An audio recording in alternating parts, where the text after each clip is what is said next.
So today we are going to talk about system specification. As usual, we meet in 1.1 or 1.9. I still believe next week actually we start here. What is a bit new is that next week we are going to have a guest who is going to talk about embedded software testing. That happened to be my colleague from Stanford Drives. So he's actually going to say what they do regarding testing in the labs, and of course this is related to the embedded course. And I also noticed that there's something happening next week in the afternoon. Yes. So let's see how it goes. We also have a lecture on ellipses In May. And I don't know. Yeah. 11th of May. So that's next week, which is 7 plus 7, so that means 14 of 8. So today system specification, which falls into the category of the specification, of course. So still here we talk about hardware, we talk about software, now we talk about specification, that will finally allow us to progress to testing and actually designing something later this course. So regarding staying happy, new task, you should list 3 unrelated things, connect them in one sentence. This is the exercise for your brain. The example is bananas, compilers, and sneakers. But you, of course, are free to list any other 3 things and make a sentence out of it. So, ready for challenge?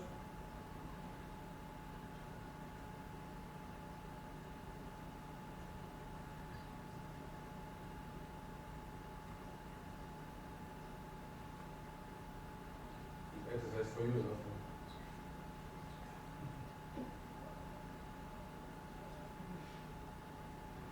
Can you make a sentence? If you're done, then you actually boost your mental energy and happiness. The example I came from is compiling code after eating a banana is the only way I run in sneakers or loops. With the help of AI. And this is the early attempt of doing a poster with Copilot. I love it. Because it cannot really, as you can clearly see, the LLMs have no concept of actually spelling. It just tries to make an image out of something. But even though I asked for banana, it's yeah, and sneakers, yeah, almost. So, and of course, you should also have a life. And you should actually have fun home. So, happy Easter after Easter. That's at least what we do home. Do you decorate eggs? We go the easy way. You put the plastic on the egg and you actually put it into hot water. Done. Easy job. And it's fun. So, another thing, last time, that was 2 weeks ago, we talked about, in the exercise we talked about delays and maximum frequency and so on, and there was a question regarding why is it important to have a delay of 100 milliseconds, and it is very important. And that's because control tasks assume periodic execution. So the control loop that actually we have there is a periodic one, pseudo period, but at least we do that with the sleep delay. And we actually have an infinite loop, right? So we execute the state machine and the controller for it in an infinite loop with specific periods.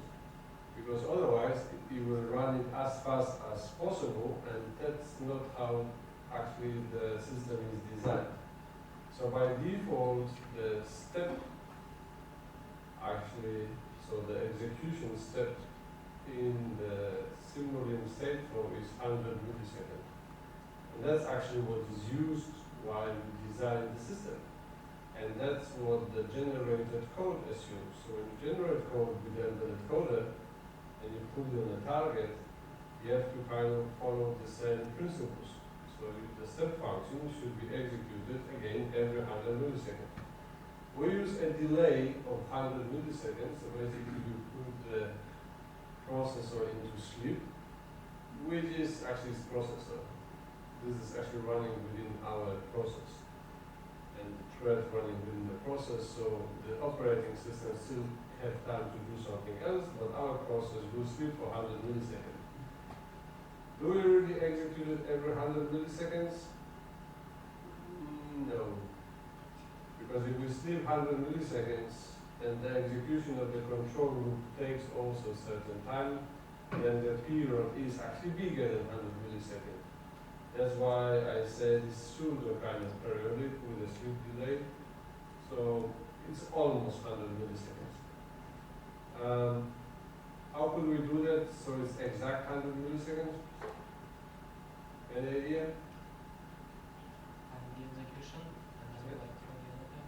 Exactly, we could time it. So we could, for example, create a timing event that is signaled every 100 milliseconds, like using interrupts. So you use timer interrupt, we could actually make sure that it's signaled every 100 milliseconds and then execute our code.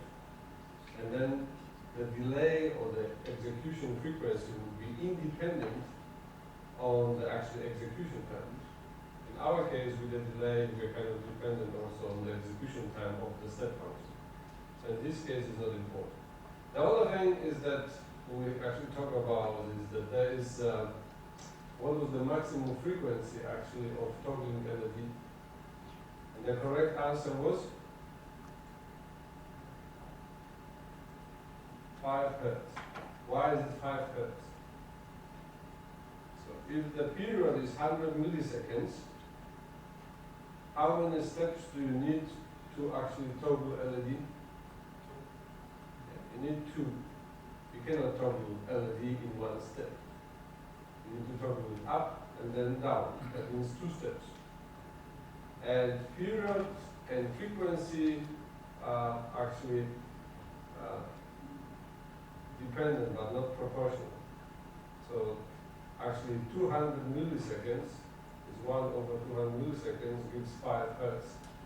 So bigger the period gets, lower frequency you get, right? So that's why actually it's 5 Hertz. It cannot be faster, because if it be faster, that would mean the time has to be shorter. And we cannot make the time shorter because the basic step actually delay is 100 milliseconds. And you cannot really do about it. Of course we could change that. So we could in MATLAB simulating state where we could change the step and make it smaller. But still, it doesn't matter what you do. If you try to toggle LED or whatever, everything will be happening with the base frequency of the sampling time, and then that means everything else is going to be slower than that, because it will take more steps than 1. And as usual, we are going to be in the software hub tomorrow, so you can come and try things if you want to. So today we actually talk about system specification, and that's the one that you always struggle in the semester projects, because it's about requirements.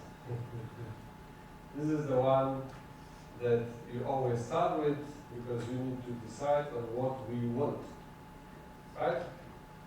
And students typically, and actually it's humans in general, we love building stuff, so we jump the step typically to start building stuff, and we also jump the other one where actually we should verify it works, is like the eyes and ears. And unfortunately those two are linked. So specification, especially in software system, is very important. There's always this discussion also comparing different like engineering disciplines. If you go to like mechanical design or architecture, everybody knows how to design a house or a floor plan, right? you have blueprints, we will know how to, and more or less everyone can read it. However, when it comes to software, it seems like kind of magic or art. I mean, you need some skills to draw things, and the diagrams no one understands. So, yeah. But anyway, so we need to actually be able to describe system behavior, requirements, and constraints. So they are not the same. And to make, we actually do that to ensure like share understanding. What is important is that there are stakeholders, there are people that are actually paying for the job, there are people that are interested in building the software, and there are guys implementing the software. So they need to kind of have the common understanding of what we are about to build, right? So we kind of achieve the same goal, we can reduce the ambiguity, and kind of this will help us to guide the implementation and validation later. As I said, those actually activities are linked. And what is very important to understand is that requirements define what the software should do, right? Not how. This is very important. So the emphasis is on what. And then the architecture defines how the system will be organized. The implementation later will tell us how it's actually going to be executed. So first we talk about specification. And if you kind of link that to the V model, compared to the V model, those two actually system specifications are typically linked to the concept of operations, requirements, and architecture. So specification doesn't only mean like document work. You also have to be concerned with the general architecture and have an understanding of what you want to do and how this could be achieved. So that's why we're also going to talk about architecture design today. So first, it's important to address the problem space. And that seems to be very straightforward. Like the problem space refers to the domain or context in which specific problem exists. And yet, we always have problems with that. So, if we take into an example the semester project 3, the desks management system, what is actually the domain? What's the context?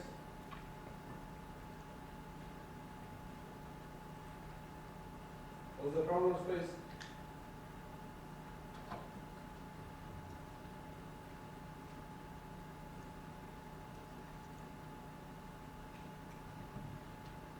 So it's not so obvious. Yeah?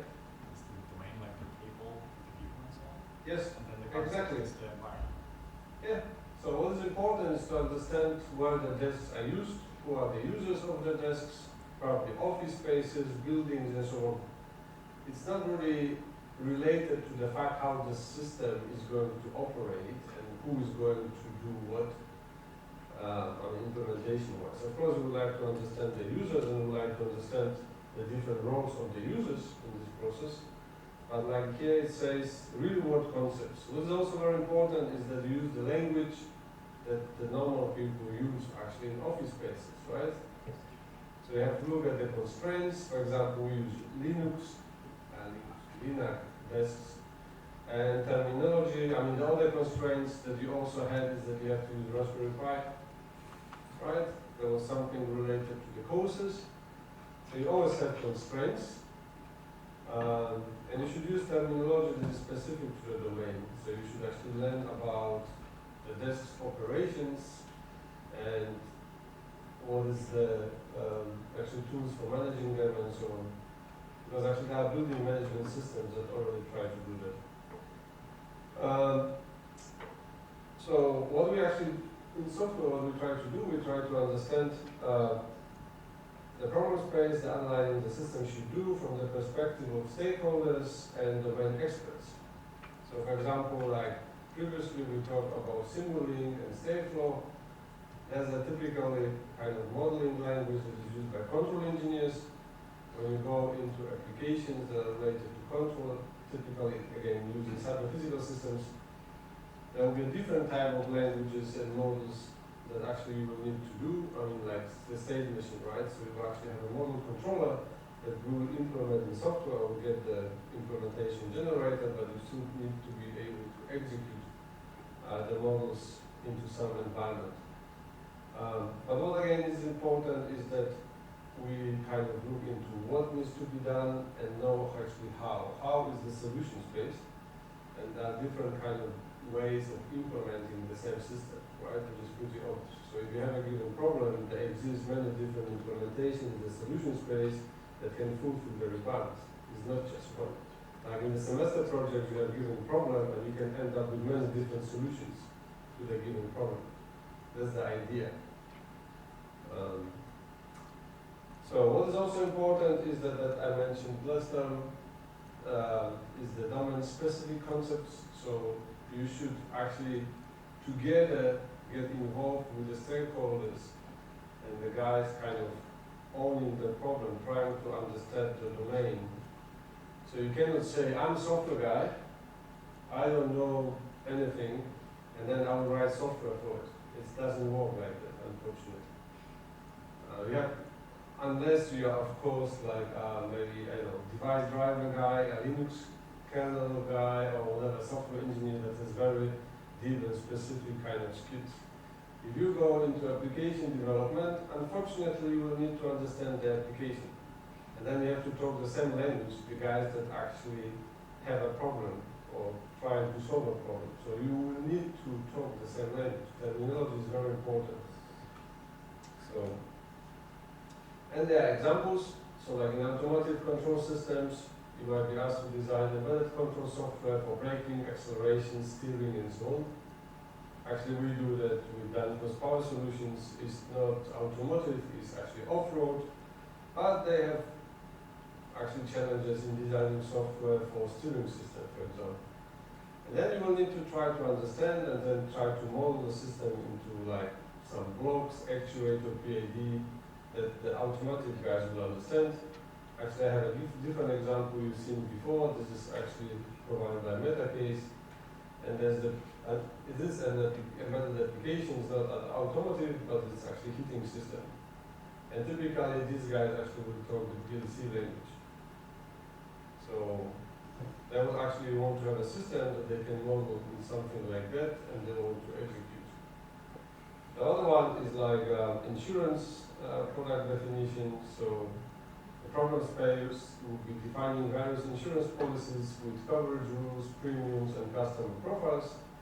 And again, the domain model, the domain expert will talk about policy, coverage, risk profile, premium formula, and so on. And they are not interested into coding, correct? And of course, you can do that again. There's another example for financial systems by Metacase where they actually design like domain language that the people understand and they can configure actually. So they can specify what they want, and this system is able, based on the rules, generate actually output for them. Then we have the web application workflow. So designing workflows for user interactions, data validation, navigation, and web app. So again, we will talk about forms, user actions, validation rule, page flow, UI logic, and so on. So again, another example. It's not a web application, this is actually designing screens for a watch. It's a bit oldish, but still it's a good example. So again, you can actually develop a language that's very specific to the domain, that captures actually the needs of the users, and based, even though this watch has a very limited input and limited display capabilities, it's rich in features, so it can do a lot of things. In that system, you can actually, or this language, you can actually model the functionality the users actually want to perform, and you can actually use it to design the system.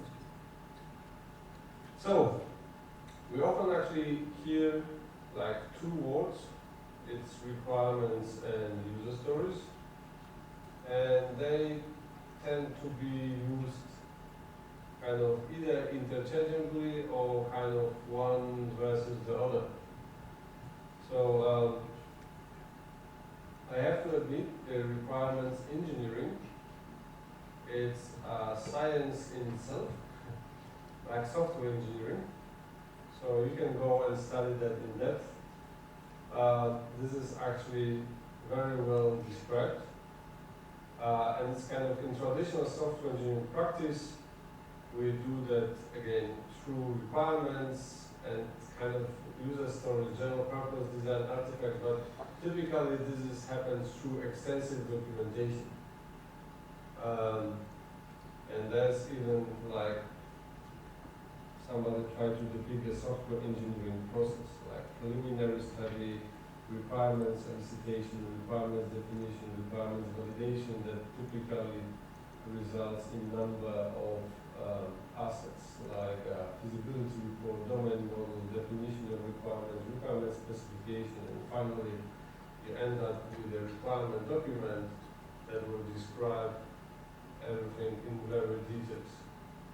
We know nowadays that this is probably good for a starting point, but that also fails typically in the longer run, because the users actually don't know what they want. So, but we come to that later. So we typically describe the requirements in natural language. So we actually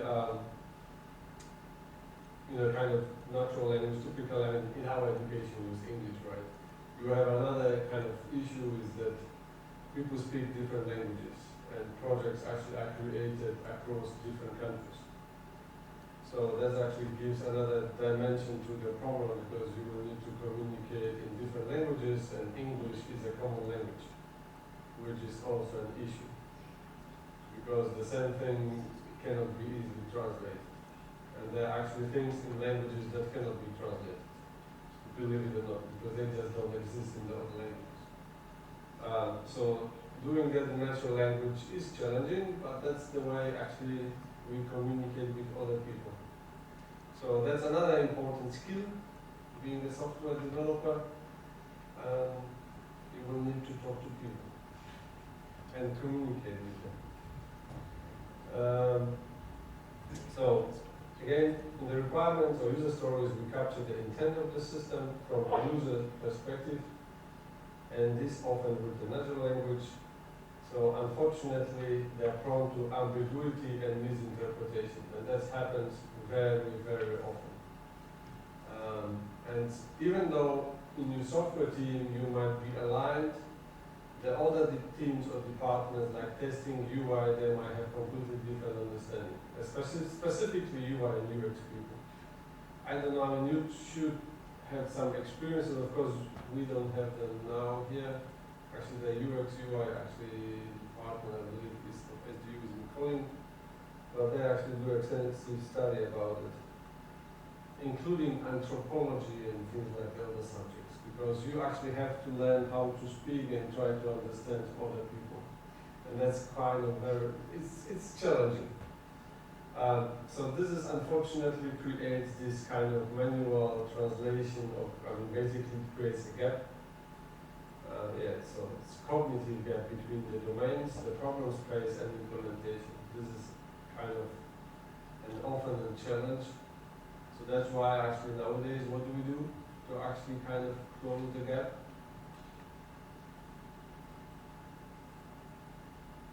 It says bridge the gap, yes, and translating requirements into cost structures, yes. It's still difficult. So what do we do actually? How do we cope with that? You know that? Second semester? Software engineering course? What do we do? Do we write a big requirements document, treat it as a Bible, and use for the whole duration of the software project? No. No. You Yes, that's what we done in the past, or some people tried. This typically actually this approach fails. And that's because you will need to iterate several times. That's why the development that happens nowadays is incremental and iterative. Right? You know what is the difference between iterative and incremental?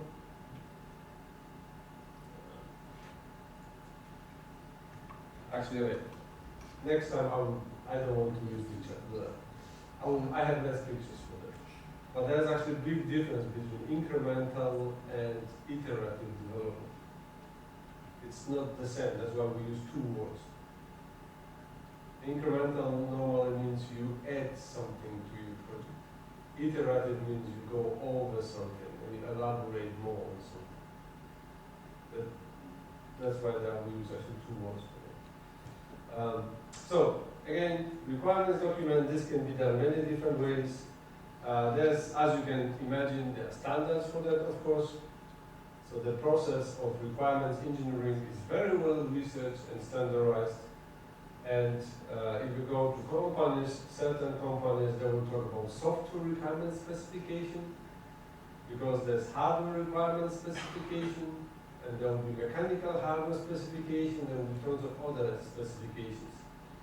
So, and here you can see they talk about binding contract among designers, programmers. That's the conventional approach, right? In Agile, we actually try to avoid contracts. Why? Any idea? Why contracts are kind of not the best idea? It's kind of counterintuitive when you're trying to like refine and build upon and iterate all the time. And just the contract is kind of blinding thing. Yeah, the other reason, especially humans don't like it. What happens when you actually do something that's it's not according to contract? This is actually where you start having problems. So somebody is accused of violating a contract. What happens? Yeah. Punish? No, you start blaming. Oh. It's like you fucked it. And this guy is really upset. And this guy who wrote the whole code, he leaves company. Done. I mean, this contract sounds very interesting. Unfortunately, we are humans. We are not machines. And if you start blaming, also in your groups, you didn't do that, you actually have a problem, because somebody probably will feel bad about it. When we feel bad about something, we typically kind of dissociate ourselves, right? Positive finance, kind of, there's another approach where you actually try to be over-optimistic, kind of very positive. In my opinion, it also doesn't work. You have to be constructive. So the feedback always has to be constructive, right? You have to give feedback in a way that you have to be articulate what you like or what you don't like without offending others. And that's why contracts are kind of nice, because you know what you need to do, but on the other side, it's kind of, you have to be careful avoiding kind of, how to say it, evaluating and kind of going after contracts. So that's why actually in Agile methods, we don't really do contracts. We try to create user stories or features, whatever, that actually are smaller and just say what we need to do. Anyway, that's kind of a classical approach. So, yeah. So there's a whole document. There will be a lot of different views, like combination of decomposition, dependency, interfaces, data description. And if you go, I mean, after that, you see that this requirements document starts getting heavy. I mean, as I said, for the first shot, this is probably good, because when you start a software project, you need to have kind of a basis, right? So you have to have like a purpose, scope, definitions, acronyms, some reference overview, because there is already a documentation available. You never start from scratch. Somebody done something. Like with the Linux desk, the desk exists. The desk has a documentation. Linux has actually tools for managing the desks. You can actually see what they already done, right? So it's nice to have references and understand what is done. You can also try to do overall like description of a system, right? So user characteristics, you can define what are the users that, but again, doing like very detailed descriptions with the specific requirements, this is actually requirement specification, is going to be really tough. So this kind of gets really heavy. And as I mentioned, this one actually has one fundamental problem that has been, I mean, this is not the first guy that said that, but people don't know what they want until you show it to them. That's why I never rely on market research. So a task is to read things that are not yet on the page. There's a lot of actually said that. I think Ford said something similar. I think it was Bell Labs, or it was Edison, I don't remember. If you ask people, when they invented actually electric bulb, no one wanted electric bulb. They wanted candle to just last forever. So if you try to specify requirements, people really have problem with it. And that's another kind of issue with writing the specification. It's not easy. Yes, that's another one. Users are often unable to articulate what they need, yet they often seem insistent about what they don't want once they see it. So if you come with something like, no, I don't want it. It's like, well, you didn't say that you don't want it. The specification says it's good work. And that's kind of an issue with the requirement. That's why we actually try to actually go about the requirements a bit different. So if you go actually to the, I mean, a lot of this material also is based on the, who actually watched the video? So I provided the video to this. So this actually, a lot of this discussion, you can also, the information you can get from the first video by Dave Farley. He actually talked about requirements versus user stories. And he actually comes with a standard, I3-point standard, that states that requirement is a condition or capability needed by a user to solve a problem or achieve an objective. That's actually an official definition of a requirement. This one doesn't say about how you should write it or how you should do it. The condition or capability needed by a user to solve a problem or achieve an objective.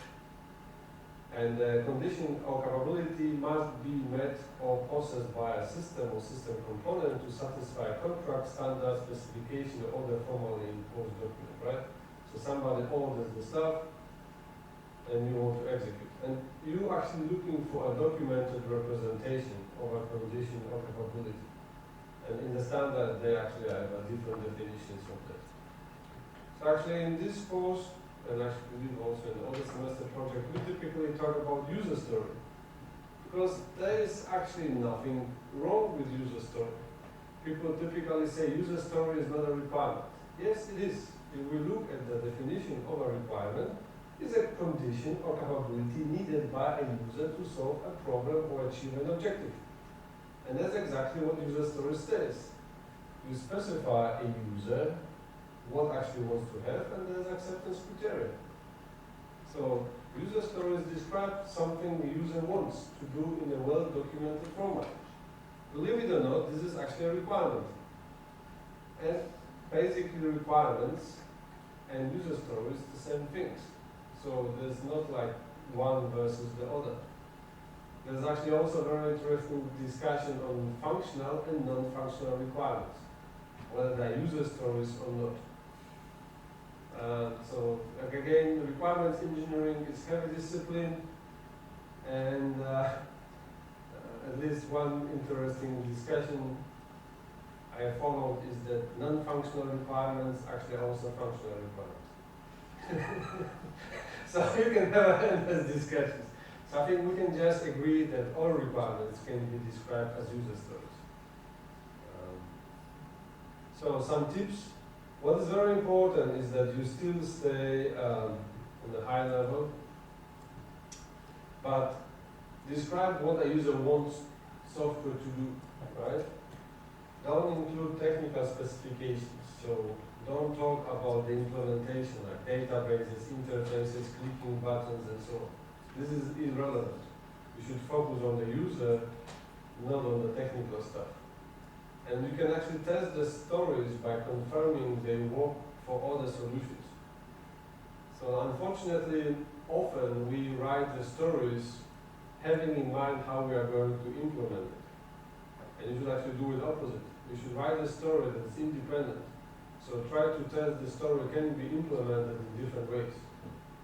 So if you think about interface, can I use voice or do I actually mean a graphical user interface? I mean, notifications can be done different ways. It doesn't have to be something that's written on the screen. I mean, the phone can scream to you as well. So write in the language of the user, not the system or technical terms. And that's about getting into the domain. You should use actually the domain language. So if the user talks about desks and how the desks are used and the errors and whatever actuators and so on, you should use the language that actually are used within the program space. And by the way, I don't know if you noticed, actually, even in this document, they also state here domain model, and that is actually part here. So typically, you would talk about terminology also in this document. And in user stories, we also should actually use the language that is used by the users, not the implementers. And again, test stories by checking they are understandable to all.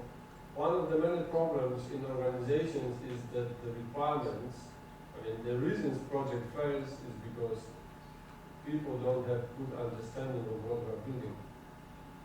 So that's another way. You can actually test if people actually understand it and if they have the same understanding. So, as actually stated, stay high level, be accurate enough to capture the goal and vague enough to allow lots of different ways to achieve the goal. If your requirement says you should use React Native, I mean, this is not good user story. You should use a specific database or database to actually implement something, because maybe you can use files and file system for the same reason. So again, stay high level. And of course, we have a user story templates, and there are different ways of doing that. But typically, we actually kind of follow a certain structure where we put the user kind of in place. So we have here as a user. So this is, we actually want a simple and plain way to describe user actions and the intentions. And we kind of, the issue is that people actually can also write the user stories different ways. We actually want to have one kind of easy way to write the user stories. And then actually we also want to have like a step description of the interactions. We typically call those scenarios, or kind of acceptance criteria, which can be used to actually also test the story afterwards. So if you have a specific kind of story, there's a template here. As a customer, I want to be able to save my favorite products to a wish list so that I can easily find and purchase them later without searching. And then there's a number actually of steps to accomplish that. That wish list button displayed next to each product. When I click add wish list, the product is added to my wish list. I can view my wish list and so on. So clearly, there is already something designed for the user. Yes? When writing a user story, is it required to also write the acceptance criteria for it? Yes, it's a good idea. And without acceptance criteria, it's hard to actually test it. So it's a bit like stays in the vacuum. And that also allows you and the user to kind of specify that in more details. So this is kind of an those are kind of actionable steps that allows you to go through to kind of check the flow. That's why actually we talk about scenarios. So that's kind of step-by-step description of interactions of what you describe, because otherwise there's very little information in the user story alone. And apparently, the user actually already has a system and he adds for an extra feature, right? Because he actually talks about wish lists and things like that. So the system has been designed and he would like to get, and this allows you to kind of specify and test later how the user would like this to happen. So this is again written with the user perspective. So this of course can end up with like a template, a user story template. So this can be actually used generally afterwards, and we normally use Markdown, right? Because we are software people. So then you can also see that then, yeah, you can make your own into one, but normally that's kind of an easy way to go about user stories. Good. So a break. Great. So 15 minutes, 12 minutes. So,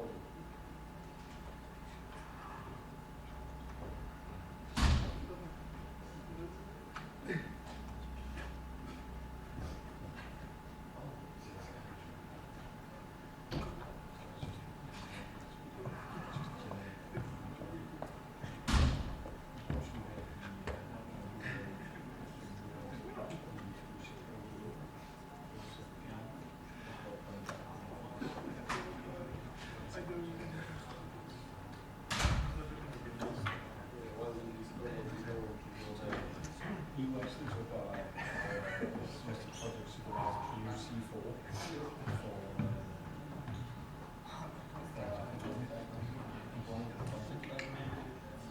the beginning, so I already actually used it.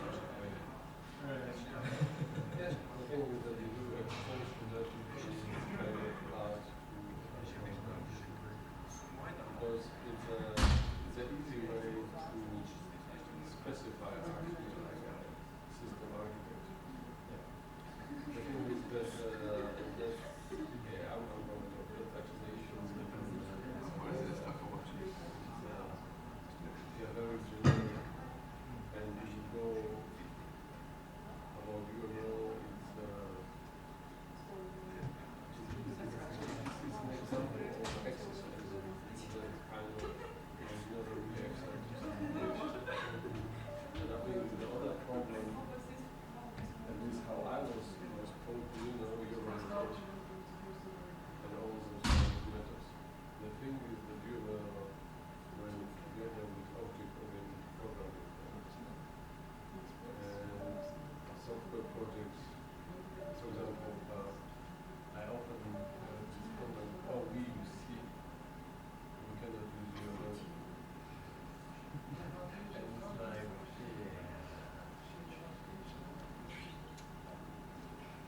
and that also tells you that something people see URL as kind of language level model, and they're kind of familiar with the programming language, and that's already almost like problem. Anyway, it will be clear in a moment.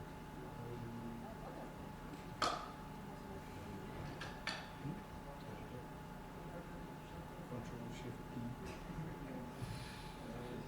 You also need to probably generate the first two pages. So, and in the instructions of the English, you probably say that just you open the computer already, it just works. I'm not sure. You should write down also, which you have. You use probably the server renderer. I don't remember which one it is, but if you don't. Who here uses UML? But if you don't set, but if you don't set the render, it just works. Yes.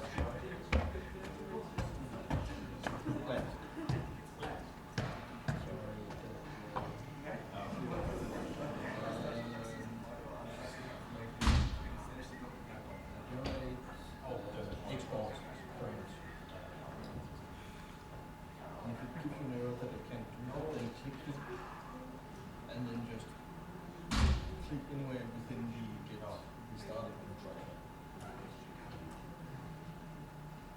will make a folder called out.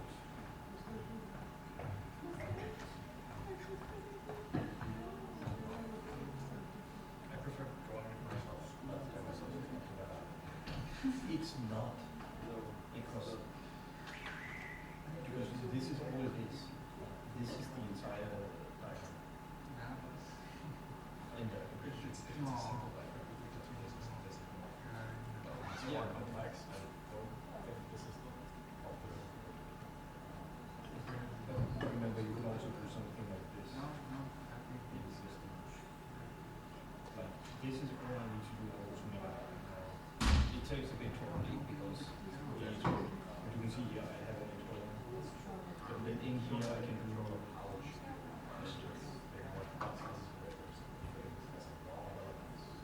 You kind of can. You can, You can. yeah, You control can, layout. for example, if I add in extra dashes here, Trying to save my artistic side. yeah, then you just make it longer. The more dashes Oh, you yeah, put, that's so that Yeah, but you can also change layout with portrait landscape. And you also can rearrange elements. I think here you will actually move them up and down. And there's some other ways to do that. yeah. So like relative position. Yes. Some It of, can do that. some of them work, But some you of don't, them but you don't. don't control everything. That's for sure. If you start going down to that level, it's huge. Yes. So some of them are, I think we have to do this. For some stupid reason, we insist on having the arrow on one of the corners. So even though we want, like, we have a thing in the middle, and we just want two things on the sides to go one on the right, we're insisting on putting it on the top left corner. And I could maybe do that and Google how to do it. You cannot control everything. Some of the stuff is going to be safe. But the when you do this, it's so important. The node is correct. So we basically fixed it by just saying that you should do it, then just specify that you need to do it. And then you just do that. So just relative between the two sections. The right one was just on the top. That means everything is fine. So got the right across.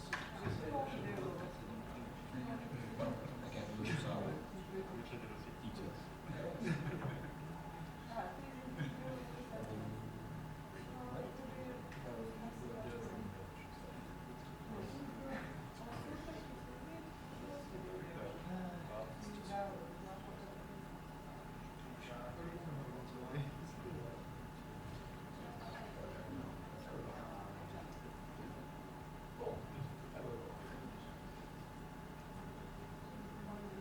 You actually Exclamation mark and then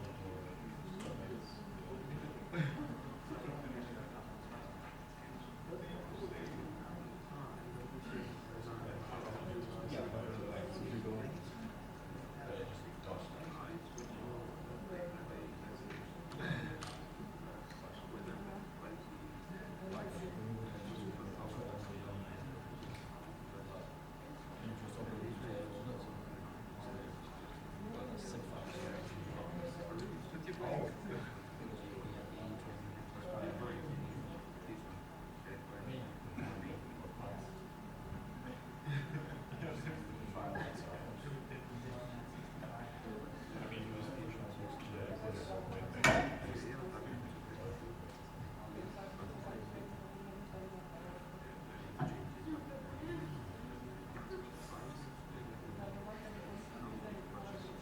I'm just going to add some details.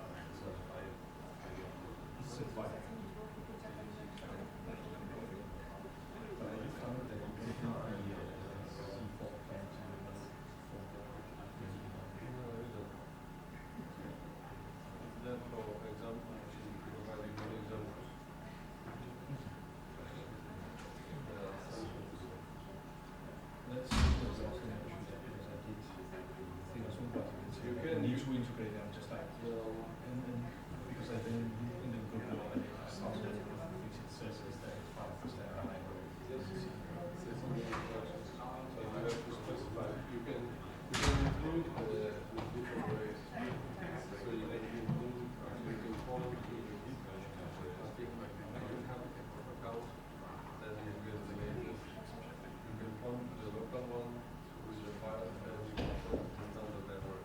And that's also what I recommend. So you use AIs, like the user stories. We will. Yes, story. Because yeah, it gives the icons, which I think is cool. But it's also I just take the one I want. But to be fair, I think something like user stories, AI is pretty good. This is an example. It's Oh, not a that's real okay. thing. Yeah. But of course you will not get it the first time. So it's, and it's probably not the best. But it's an example. It's an example. A good exercise. So Yeah. it's, It's a lot faster to run all things. This is just wasting time.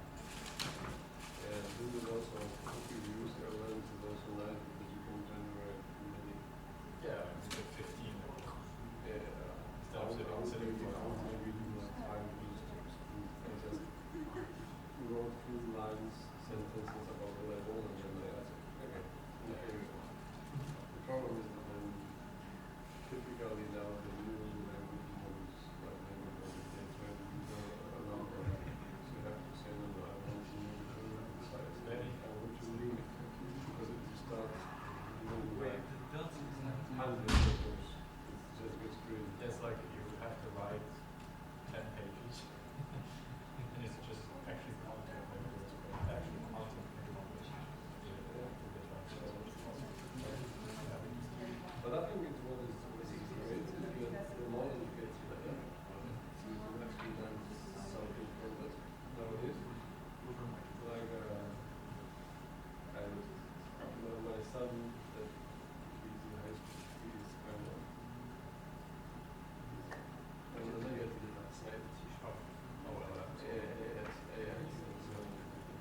But I convinced him to use it to improve his writing skills. He was a bit pessimistic, but it actually turned to be right and shocking because you will just copy paste the text, the AI will just give some random output. So you cannot do that. You have to put the text and tell AI what you want. So now actually he uses AI to like, please grade my work and provide reasoning. So then he copy paste it and he treats it as a teacher. And then actually he gets like, like Danish for example, right? And like, this, that.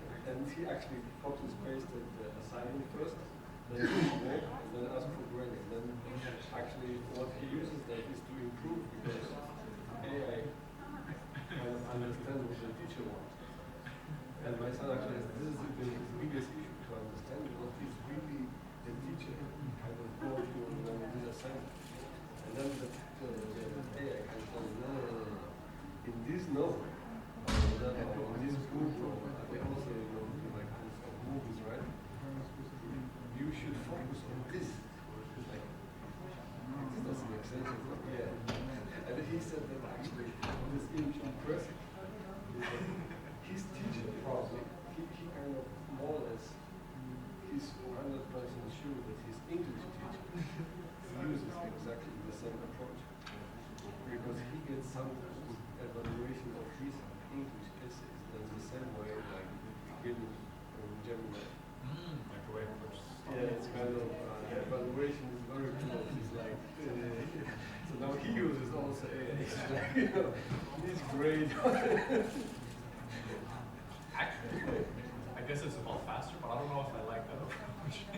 Which is why I'm like, No, the thing is that, like in high school, they also are getting very, the teachers actually are asked to check in on the students they use AI to write essays, yes. And typically you end up in the supervisor. If the teacher accused you of using AI, they would report you. And it's very easy because they have assignments, so they have to hand in and that's done doing it. But they also have those kind of exams, but they have nothing, and they have to write themselves. There's no internet. They are not allowed. All they have to do also they write the text. And this way it's very easy to see whether you actually it's you or not you. But okay, what's the problem using AI to write your stuff or using AI to learn? Right? Basically, many students they just copy paste it. Yeah. And based on the vocabulary and the way the sentences are built like and then they take you, handwritten kind of essay, right? It's like this doesn't kind of Yeah, it's very easy to see the difference. but that's of course the students also with AI complaints about the work done by my son. Yeah, I said, okay, how would I write like in the high school this level, then it's kind of interesting because then you use AI. You can train basically AI and tune it. So to make sure that they cannot see that you're cheating.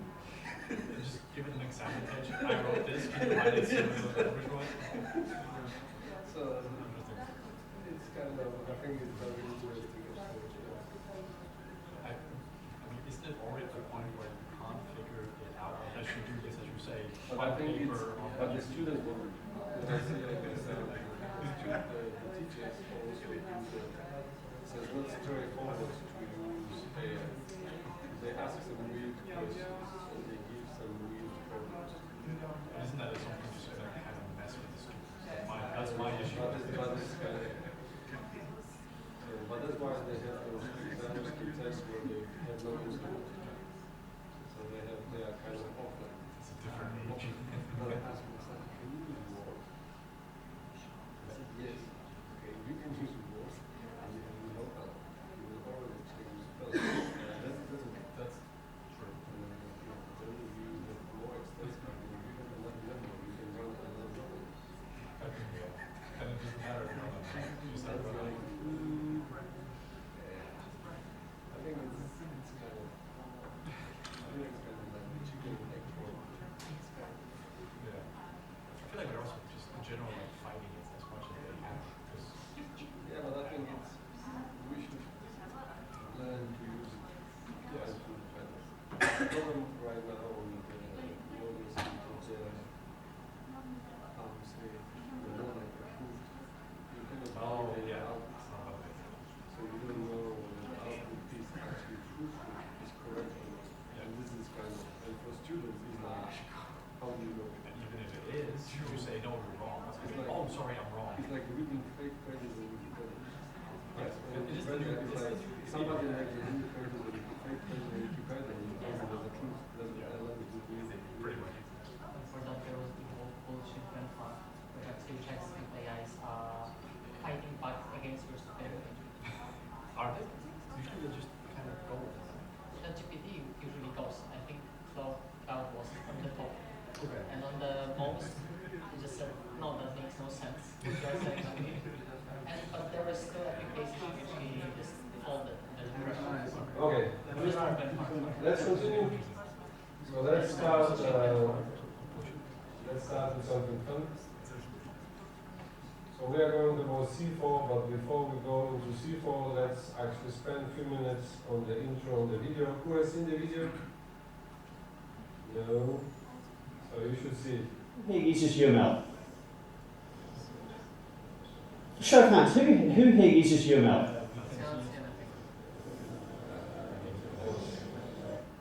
Wait.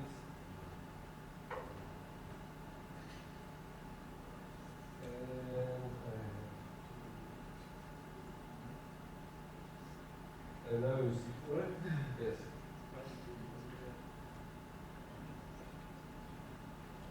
He uses UML, the software architecture. Show of hands, who here uses UML? Yeah, it's more than I was expecting, but still not everybody. So when I asked this question in my travels around the world, It's typically a little bit lower than this, and maybe this is a sign of why companies get me in. So typically it's about 10% of people who use UML. And there are lots of reasons for this, and I think I've heard every single reason you can possibly imagine as to why people don't want to use UML anymore. And there's a book about this you can go buy. It's called 97 Ways to Sidestep UML by No Formality. And I've literally heard all of these different excuses. And some of these are just crazy. You know, you'll be seen as old-fashioned if you use UML. It's not expected in Agile. The value is in the conversation. And you know, since we've been doing the Agile thing, we've perpetuated lots of these myths and lots of these excuses for not using UML. And of course, one of the recommendations for drawing architecture diagrams to explain your software to other people is to just use a whiteboard. And although that kind of makes sense on the face of it, we don't teach people how to do this. So one of the things I do is I get to travel the world and I run software architecture diagramming katas, exercises, where we give people requirements and I say, go draw some pictures. And we get diagrams like this, and that, and this one, which is my favourite, I think. That's like London Heathrow Airport. This one here shows that our system does business logic. The logical view. The stormtroopers. What's a crossing out? Renaming. These are real pictures from real workshops I've run over the years. And to be fair, some of these are more extreme diagrams because I'm trying to make a point. Let me show you some diagrams from a workshop I did last month. It's not as bad as some of the diagrams I've just shown. Part of the exercise is we switch diagrams, so every group gets a different set of diagrams to look at, and we ask them to give these diagrams a score out of 10. What score would you give this diagram out of 10? 8, 7, 6. This scored 7. It's not great, it doesn't tell you anything. What about this one? What score would you give that? 4, 8, no, 7. This one? 7. That one? 7. That doesn't tell you anything. This one here? 7. I'm not making this up. All of these people scored other group 7 out of 10. This one here? 7. This one here? No, 6. And the funny thing about this diagram, it actually has more detail than the others. And for some reason, the teams thought, no, this is too much and we don't understand it, so we're going to rate it lower. So this whole just use a whiteboard thing doesn't necessarily work very well. Now, the exercises I run, they tend to be quite short, they're like 60 to 90 minutes. So maybe people had more time, or they had a tool, they're allowed to use computers, they could draw better diagrams. And unfortunately, that's not the case. So if you go to Google and you do a search for software architecture diagram, it goes, sure, here are some diagrams for you. And these are all garbage as well. So they look nice, they're all, nice squarish boxes and stuff, and we've got nice colours. They all have exactly the same problems as the hand-drawn pictures. We have boxes and no lines, we have different shapes, but we don't know why, different colours, we don't know why. Different sizes of boxes, we have layers, both horizontally and vertically. We have acronyms, no titles. There's just a whole bunch of stuff going wrong with all of these diagrams. The building industry. If we look at the building industry, if you ask an architect to draw you a floor plan of where you live, you will get a floor plan. And you can look at the floor plan and go, yes, I've windows, doors, I get this. If we were asked to draw a floor plan, we go, yeah, sure, here you go. Here's a floor plan of my house. Like, what? But logically and conceptually speaking, this makes perfect sense. So these little red dots here, that's my Wi-Fi hotspot. Because it's important. But don't ask me what the dashed lines mean, I have no idea. So I think we need to take a little bit of a kind of back to basics approach, because we should be engineers. And we're trying to be artists. And I think we should do something a bit more engineering. And the whole point of this, of course, is if we want to be lean and agile, we want to move fast as a team unit, we need to communicate well. And I've can watch the video. The links are in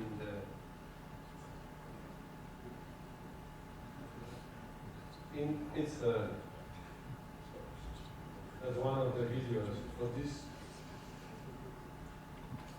system specification lecture. So, coming back.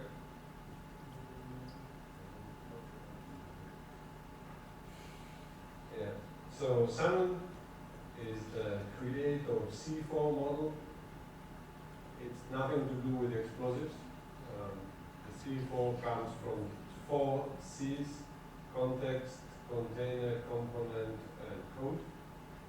And he actually, based on his experience, he created a model that has 4 layers of hierarchy, and it's kind of straightforward to use. Many people refer to UML as kind of not the most optimal language because UML doesn't tell you how to use it. UML tells you, okay, here you have diagrams, like class diagram. What can you do with class diagram? See how different class relates to each other. Yes, and that's unfortunately the problem. The class diagram refers to class and object-oriented language. And many people think it has related to object-oriented languages. And that's actually not the idea. So what can you do with the class diagram?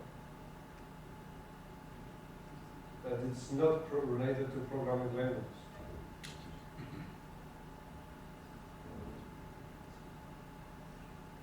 Yeah? Show the interaction, like how objects interact with each other. It's actually structured diagrams with relations, yes, relations between objects, yes, and classes actually of objects. So there's also object diagram, that actually it's kind of more instances.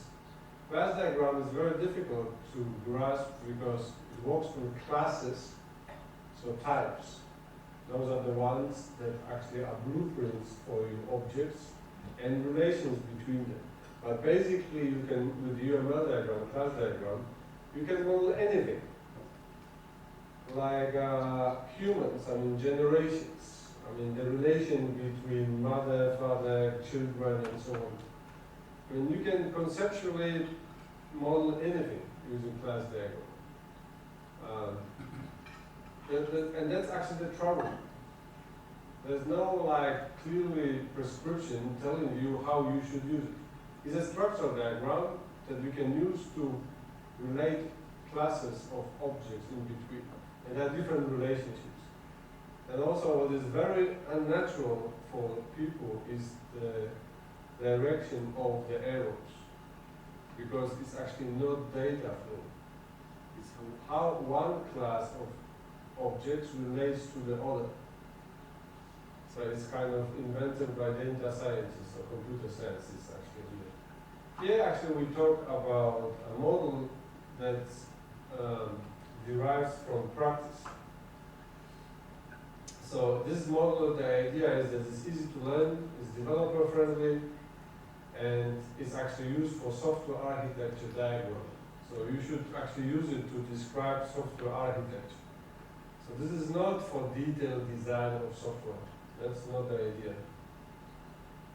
So these diagrams should assist you with communicate inside and outside software development, product teams, and also it allows you to onboard new stuff. New semester projects, this is unlikely scenario. Also the group of students is pretty fixed, maybe some students leave, but very rarely new people come. And definitely is not happening during the semester, it's in between. So you don't see that, but in real life, people actually leave their places of living, they go to different places, they can also change the departments within the company. So suddenly it's important to have a documentation that's good enough to describe. In new actually scenario, it's important to demonstrate it at the exam to the examiner, because you need to make a report, right? And you have to tell the examiner, and the sales also the external examiner, what's your project about. And this kind of diagrams are extremely handy. So the C4 model is defined as a set of hierarchical abstractions. software system, containers, component, and code, it's 4. And set of hierarchical diagrams, system context, containers, components, and code. So it's 4. Right? 4 abstractions, 4 diagrams. Very simple. So when it comes to abstractions, the software system is made up of one or more containers. So the software system is made out of containers. Typically those are like applications and data stores, and each of which contains one or more components. So containers have components which then are implemented by one or more code elements. So those actually components can be implemented by classes, objects, functions, so on. So this is not really like technology dependent. And you can also match your abstractions. And then of course you have people, so actors or users, personas that interact actually with the system. So we also have diagrams, and they're kind of, they're again 4 levels that corresponds to the abstractions. And you kind of look and go into the system. So now we have hierarchy at different levels. So if you navigate one level, you go deeper, you can always go back and again to another one. And you don't need to really use all of them. You only use the ones that add value. So typically you will need a system context and container diagram, because that's the ones that provide an overview. And then you can also go into component, but you very rarely go to code. What's the problem of actually representing code in a diagram?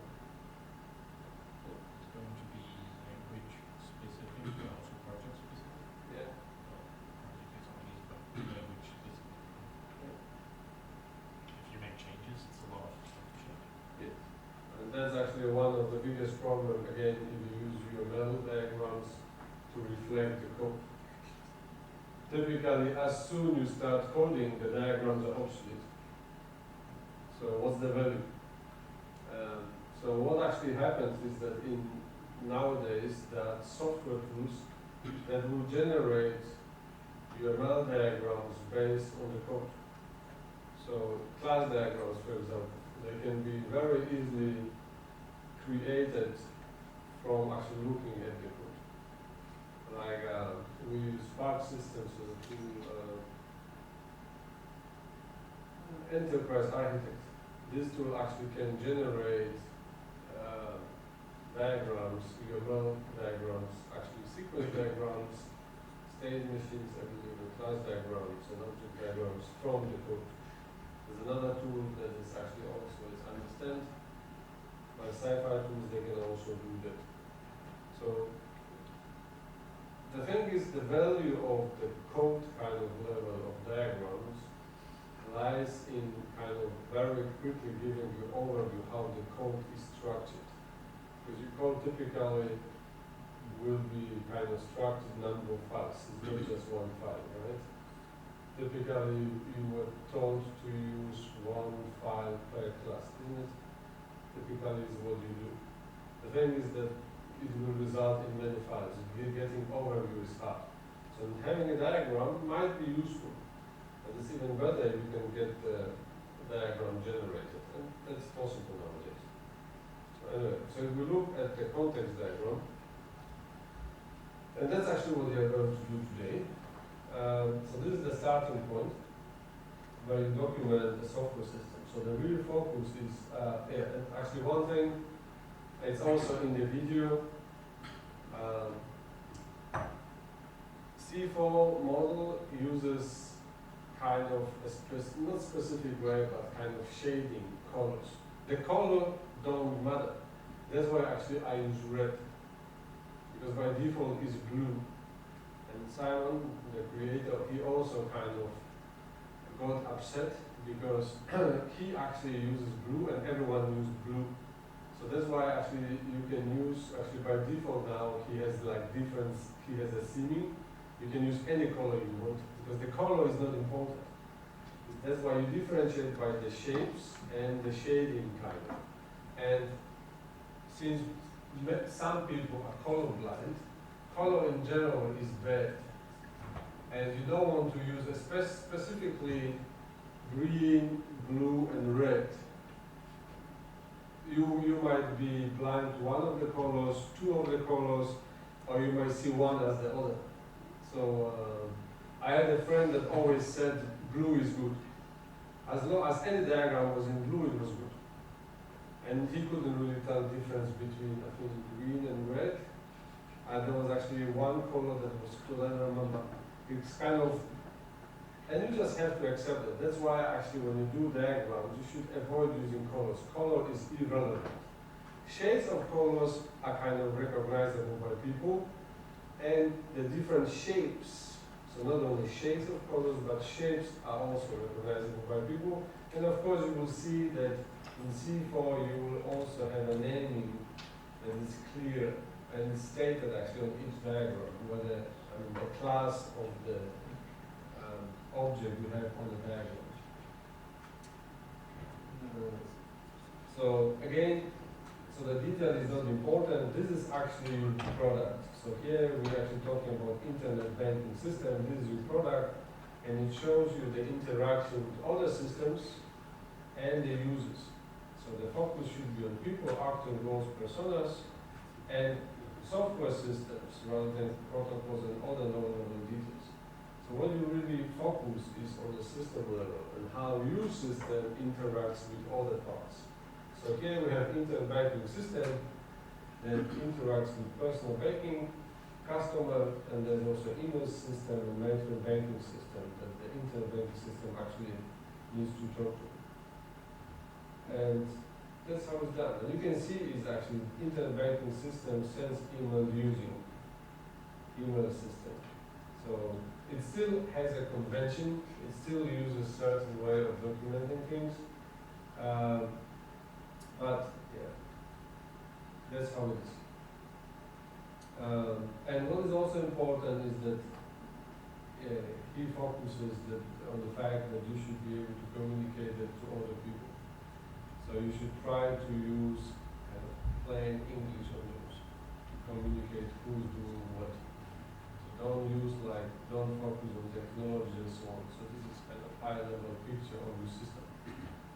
Then, so this is the first one. The next is containers. So actually zoom in into your system. So then would be kind of one-to-one. You still have the actor and you have the external system, but now actually your system is into this kind of box. So this is the internet banking system. So this is the internet banking system. And here actually we show how the system is built or is composed of certain elements. Here they are called containers. So the containers, that's why the diagram is called container diagrams. So they are kind of high-level shape of the software architecture and how responsibilities are distributed across it. Here it also shows the major technology choices, how containers communicate with one another. So it's actually hard to see it, right?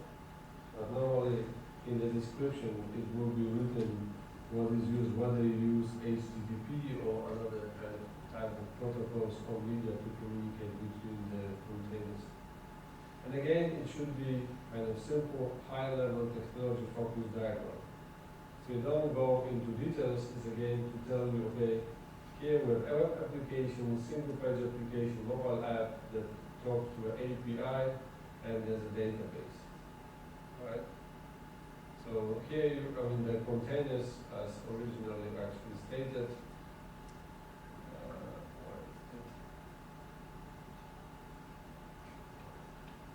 containers, so this is actually applications and data source. So typically on application level, here actually you have something that can be executed or deployed.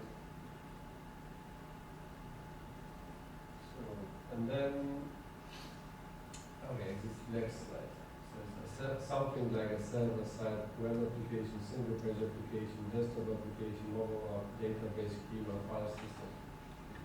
Container is separate, readable, deployable unit. So something that executes or stores data. And that's it. The next one is component diagram. So this one actually, you zoom in into a container and you show how actually a container is built. So it's made up of number of components, and those components and responsibilities are kind of more like from technology and implementation level. So here you will have different components that typically map to something that exists in your software. But it's still relatively level. I mean, somehow it's not. I mean, it's still it's code, but it's not on the file kind of level, right? So we don't really want to show a detailed kind of implementation still on this level because that might be too complex. Then there's a code diagram, and for this one you will typically use some of the UML diagrams, but this level is not typically recommended. It's actually kind of funny because the creator of C4 model defines it as a part. So this is part of the 4 C's, right? Context, container, component, and code. But it's stated that typically this is not something you actually do because you actually would like this to be automatically generated. This is actually preferred. You don't really want this one to create yourself. I mean, you can probably do that. It's also mentioned that you can do that if there's actually a reason for it. I mean, this is really complex. There's really complex part of the code or something you would like to explain. Maybe a pattern that people should follow in the code. For example, if the extensions are needed. So that's normally actually what you do. So besides the 4 diagrams, actually there are a few extra. There's a landscape diagram. This one actually is used to explain how the system actually communicates with other systems. I mean, this is not like you have to do it, but sometimes if you go like to enterprise level systems, again, here we have we actually were dealing with the internet banking system, but in reality, if you go to like the big bank kind of enterprise, there will be other things that will be kind of also interacting with. So there will be customer service stuff, there will be bank office stuff, and there are ATMs. So there's like another perspective where your system is part of. So maybe you don't need to know everything. You don't really have to kind of model the whole system level, the whole enterprise. But for some people, it might be useful to understand how your system interacts with the rest of the enterprise systems. So, the other ones he actually mentioned. So there are actually 2 supplementary UML-based diagrams that seems to be quite useful. One is a dynamic diagram, it's a sequence diagram. So this actually can show how elements interact with each other. So here you can, for example, have how applications or components actually interact with each other in your system. So and then the UML sequence diagram, typically it's useful. So here we have a single page application, so a container that initiates communication, and then you can see how the different components within the container kind of interacts and communicate. So sequence diagrams are useful to show interaction of the subsystems. And another one that is very useful, and I always recommend, is deployment diagram.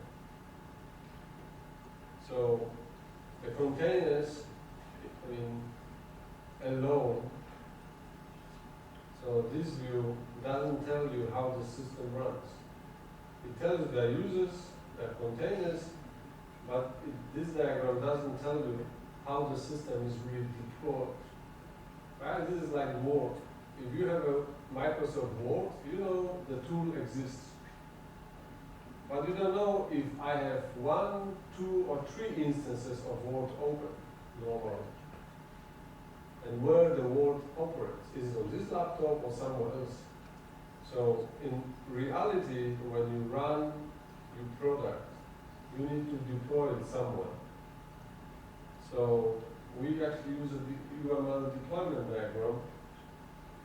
Here actually just showing boxes. Where, for example, tells you that the mobile app is running on customer mobile device, the sync web application running the web browser and customer computer.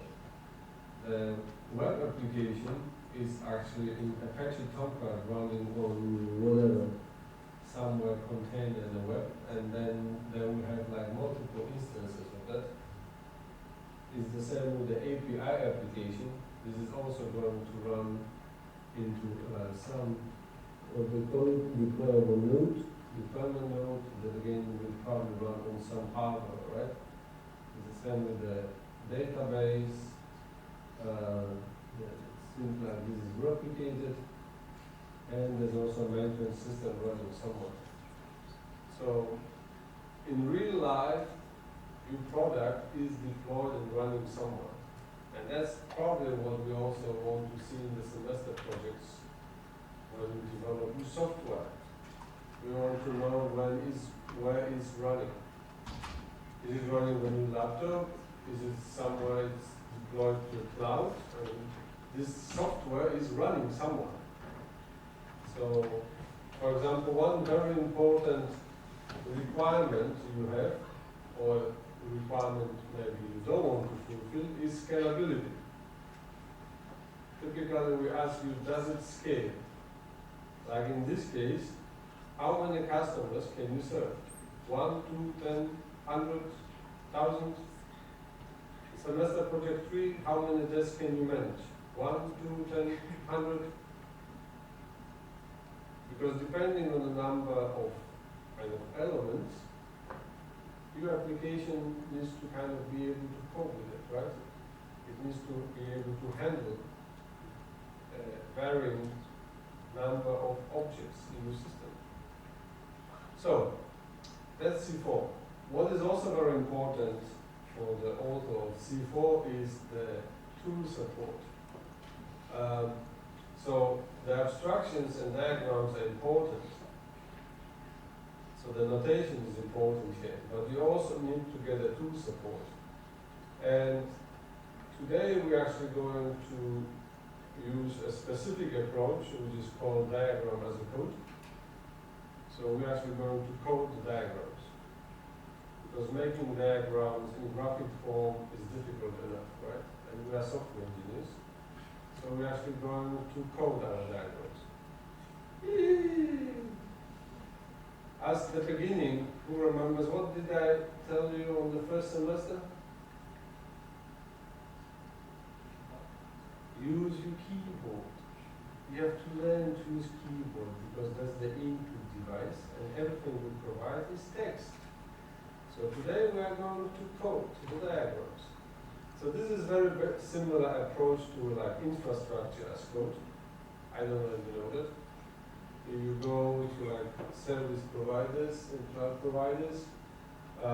One way to get kind of independent is to manage the infrastructure, so servers, services, also in the text files, not actually in graphical ways. So we're actually going to kind of create the diagrams in plain text. So there are a number of benefits.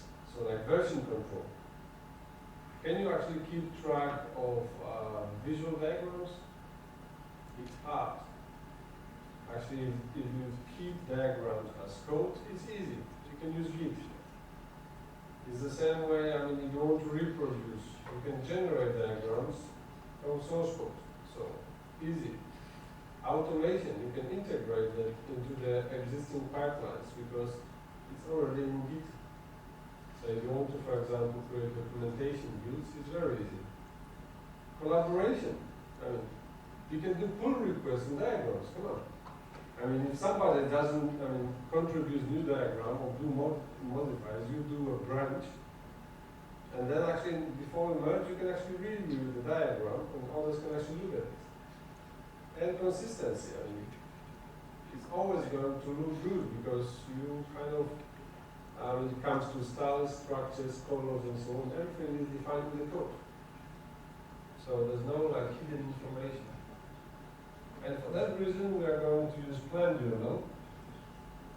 I don't know who actually invented the name. This is how it's called. Just PlanJournal.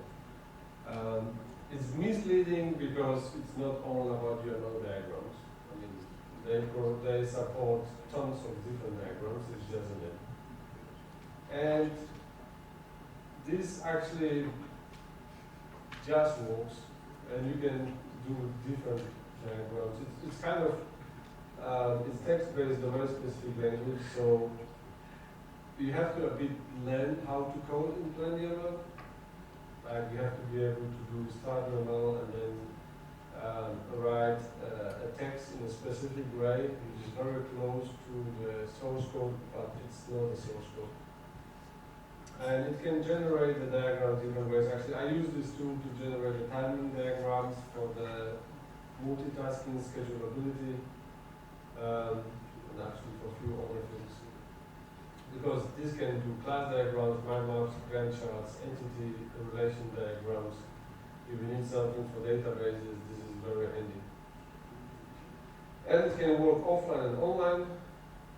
The online probably is the easiest. Of course, if you when you use the online version, so the PlanJournal servers, you need to send information to the server. So probably when you have your own company and you do projects for others, you will not do that. You will actually run the PlanJournal locally, and you can also do that. Yes. And it supports many different custom styles, theming, and so on. And of course, it supports different plugins, so today we are going to use Visual Studio Code. So, as mentioned, we do exercises modeling VS Code using C4 and PlanJournal. And we have to move to UI Math.